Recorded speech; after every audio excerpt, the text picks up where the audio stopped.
Hey everyone, welcome back. I'm CuddyPunk05, and I'm back here on the second dev server, and I'm going to be looking at the 2A5, which since the first dev server has been completed on its model and is now fully viewable in-game.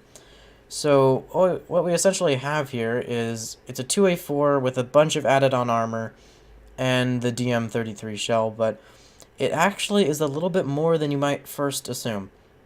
And I would be very willing to say that this is unarguably the best tank in the game. So, let's just take a look at this thing. So, let's go to Armor, Protection Analysis, and let's just put it up against, casually the best shell in the game. So, I was like, okay, yeah, turret cheeks, yeah, it makes sense they wouldn't be able to pen that. There's some of the best turret cheeks in the game. Frontal plate, okay, that's a little bit not good. But you can't pen the lower plate. You can pen it like really low down, but you maybe are going to hit the ammunition and a little bit of the engine. But if you take 15 shells, that ammunition's not going to be there. And if you hit the driver here, it's not like that's going to be, it's not like it's going to make you safe. That driver is not imperative to this thing being able to shoot you in the face and remove you from existence. I was like, okay, how about breaching it? Well, no can do. Oh god. So you can't breach it either. You're gonna have to be stuck to shooting the barrel here. So that's not good. And it's like, okay, let's find a weak spot, okay? So I said, okay, the turret ring is penetrable. That's good. And then I noticed something. Look at that. You can pen it with the best shell in the game. It does not kill a single part. I mean, yeah, it reds the loader there, and it reds the turret ring, but that's not gonna disable it. Not in the slightest. I mean, it'll lower the reload speed, but that's not going to do all that much. And okay, so the gunner's on this side, right? So let's shoot over here and see if we can disable the gunner, so maybe we can flank around it and shoot in the side of the turret or something. Oh, look at that. It doesn't kill anything. Oh, how wonderful. I was like, okay, so what if we shoot it in the side of the turret? That ought to work, right? No, the side of the turret is impenetrable. All the way up to here, at which point if you shoot there, it's going to kill the ammunition, and it's going to burn out without killing a single item in the entire tank. I was like, okay, let's shoot it in the side. Oh wait, it gets consumed by a fuel tank and kills, is that the commander or the, I think that's the commander. So, okay. Okay, this is starting to look a little bit overpowered, just a little bit. And then, if you also look inside the X-ray here, show the armor parts. It is absolutely amazing. I mean, you've got a bunch of this composite armor along here, right, against the fuel tanks. That means if you shoot it right here, where you'd expect to be able to normally kill the crew, you have the fuel tank here, which kind of soaks up the shot, and then most of the remaining shrapnel is completely soaked up by this rolled homogeneous armor, and this composite armor here. So we got composite armor and rolled homogeneous armor with a little bit of spacing. So it's spaced, rolled homogeneous, and composites. That is the best low armor you can pretty much get. And then you've got another rolled homogeneous armor thing back here. That means that I actually haven't tested this yet, but I'd assume, let's just take the DM33. If you shoot back here, it's actually not going to go through and kill anything. It's going to maybe kill the engine and put on fire, but look at that. It doesn't kill any single module up front.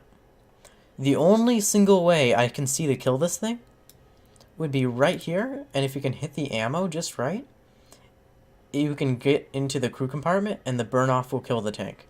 That's the only single way I can see to kill this thing, maybe besides right here. No, just kills, it doesn't even kill the loader. Looks like it just damages the engine and the loaders. This thing is going to be an absolute beast. This is going to be the best tank in the game. You can't one-shot it. In fact, most situations you're not even going to damage it, even with the best shell in the entire game, which being the M1A1's M829. And then, remember, this thing is Germany, so oftentimes this is going to be facing on the same side as the Soviets, with the T-80U, I would say, which would be the close runner-up for the best tank in the game. The Leopard 2A5, of course, being the best. In my opinion, this this is not ready to be in the game is not ready to have this in the game. This thing, it completely outmatches the best tanks behind it by a long shot, to the point where they don't even have a chance to penetrate them. Not even on the side of the tank. I think that's completely unacceptable, but the model's in the game on the dev server, and at this point I don't know what you can do, or what we can do, because this is going to be in the game, I think, whether we like it or not. And so the ammo can burn out, you're not going to one-shot it anywhere, in most cases you're not going to penetrate it, and it can kill pretty much any tank in the game, either in a one-shot or with 2 or 3 shots put into it. It's absolutely insane, and it's in no way ready to be here. Okay, so on to some positive additions, besides the drag chutes, which will be in the video that will probably come out right before this, or right after it. Okay, so let's head over to the United States with the M1A1, and look at that. Fuel tank got fixed. That's a positive change, right? Oh god. Leopard 2A5. Oh no. Okay. Anything else I want to talk about before I end this video? Oh right, yeah, APDS, quick note on that. So the Conqueror, it got the 477mm APDS. It's the same one, just got a buff. But I've actually been taking a look at arm reviews against the IS-6 and the IS-4M, and some tanks like that.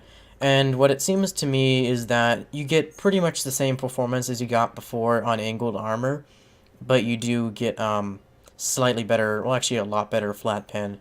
But you still shouldn't expect to be able to kill a lot of crew because it's APDS and still doesn't have a very good post pen. So anyway, guys, that's about it for what I wanted to cover today with the primarily a Leopard 2A5, I don't know, overview rant thing. Yeah, I'll see you next time. This tank's gonna ruin the game, at least top tier. Anyway, enjoy your day, and I'll see you in the next video. Bye.